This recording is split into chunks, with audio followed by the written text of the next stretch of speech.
Hello बच्चों, let's read the given question. The question says a dimensionless quantity is constructed in terms of electronic charge E, permittivity of free space epsilon naught, Planck's constant h, and speed of light c. If the dimensionless quantity is written as e raised to alpha, epsilon naught raised to beta, h raised to gamma, c raised to delta, and n is a non-zero integer, then alpha, comma beta, comma gamma, comma delta is given by. So option A given है 2n, comma minus N comma minus N comma minus N. Option B given है N comma minus N comma minus two N minus N. Option C given है N comma minus N minus two N. Option D given है two N minus two N minus two N. So for this question जो की concept यहाँ पे we need to understand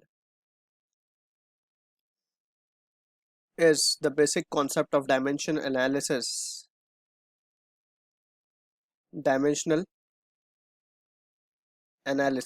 ठीक है. So dimensional analysis के base पे will try to analyse the question given. अब यहाँ पे हमें ये जो क्वांटिटी गिवन है E raise to alpha epsilon naught raise to beta H raise to gamma C raise to delta, ये हमें एक डायमेंशन लेस क्वांटिटी गिवन है. ठीक है. तो सबसे पहले हम देख सकते हैं कि so now what we can do is हम यहाँ पे डायमेंशनल एनालिसिस का मेथड यूज कर सकते हैं टू फाइंड द वैल्यूज. तो सबसे पहले हम क्या करेंगे, डायमेंशन हम लिख लेते हैं. ई जो है बेसिकली हमें चार्ज गिवन है, राइट. तो E क्या है, हमारे पास चार्ज है, तो इसका डायमेंशन अगर लिखा जाएगा तो it will be just A into T, that is ampere और टाइम का रिलेशन है. Basically charge is nothing but the I into T का प्रोडक्ट. ठीक है. सिमिलरली अगर हम एप्सिलॉन नॉट की बात करें, that is the permittivity of free space, so हम कोई एक फॉर्मूला यूज करके उसका डायमेंशन लिख सकते हैं. तो directly I am writing the result of dimension, that is M minus one L minus three T4 A2. ठीक है. सिमिलरली H जो कि प्लैंक कांस्टेंट है, तो हम एनर्जी का इक्वेशन यूज कर सकते हैं ऑफ फोटोन. ठीक है ना. तो उससे हमें क्या मिल जाएगा, M1 L2 T minus one. ठीक है. Finally we have the C, that is speed of light, तो इसका तो जस्ट हो जाएगा L T minus one. Clear है. अब इसके बाद हमें बोला गया ये सब जो है इस टर्म में लिख के हमें उसको किससे इक्वेट करना है, डायमेंशनलेस क्वांटिटी से.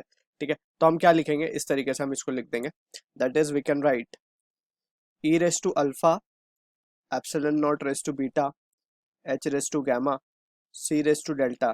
ये क्या है, डायमेंशनलेस है, तो it will B M0 L0 T0 A0. ठीक है. इस तरीके से हम इसको इक्वेट कर देंगे. अब इसके बाद क्या करना है, हमें जस्ट अब वैल्यूज रख देनी है. अब E क्या था, बेसिकली इसको हम रखेंगे AT raise to alpha, right. और एप्सिलॉन नॉट को हम क्या रखेंगे, it will be M minus one L minus three T4 A2 raise to beta. ठीक है. H को हम रखेंगे M1 L2 T minus one raise to gamma, and finally हम इसको रखेंगे L T minus one raise to delta. ठीक है. And that will be equal to M0 L0 T0 A0. अब हम क्या करना है, पावर्स को हम इक्वेट कर देंगे. ठीक है. तो M वाले टर्म के लिए अगर हम देखें तो इट विल बी जस्ट एक अल्फा यहाँ पे है. M के लिए अगर हम देखें तो it will be minus of beta plus gamma and that will be equal to zero. ठीक है. ये M के लिए हो गया.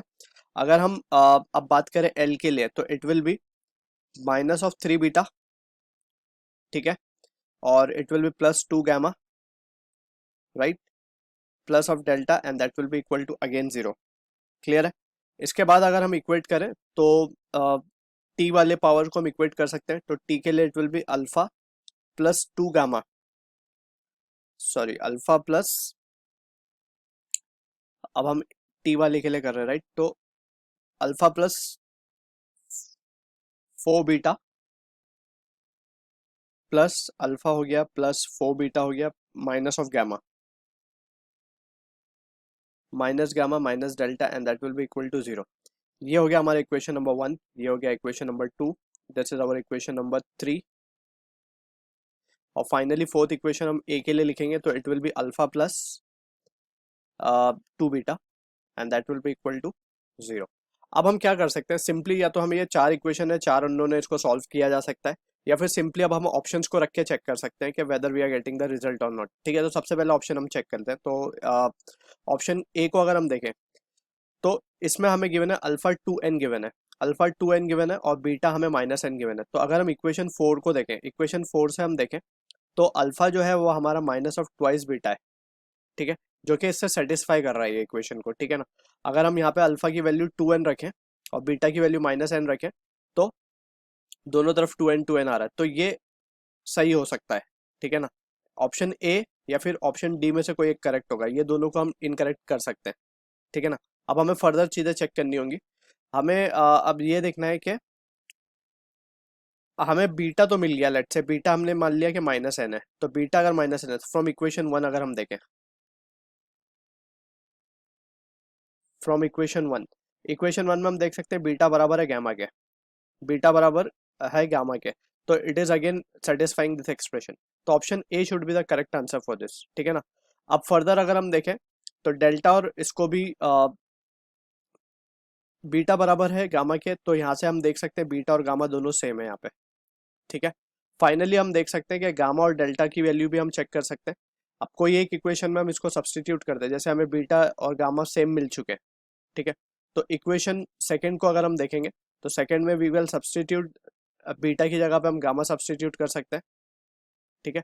बीटा की जगह पे गामा सब्सटीट्यूट कर सकते हैं और गामा और डेल्टा में फिर हमें एक रिलेशन मिल जाएगा। तो यहाँ पे हम थोड़ा सा लिख देते हैं यहाँ पे फ्रॉम इक्वेशन सेकंड, तो यहाँ पे हम लिख सकते हैं -3 gamma plus of gamma plus 2 gamma, तो ये हो जाएगा -gamma plus delta equal to 0। तो डेल्टा बराबर किसके आ रहा है, गामा के आ रहा है। तो यहाँ पे भी हम देख सकते हैं ये भी इससे मैच कर रहा है। तो option A will be the correct answer for this question. I hope you understood the solution. All the best.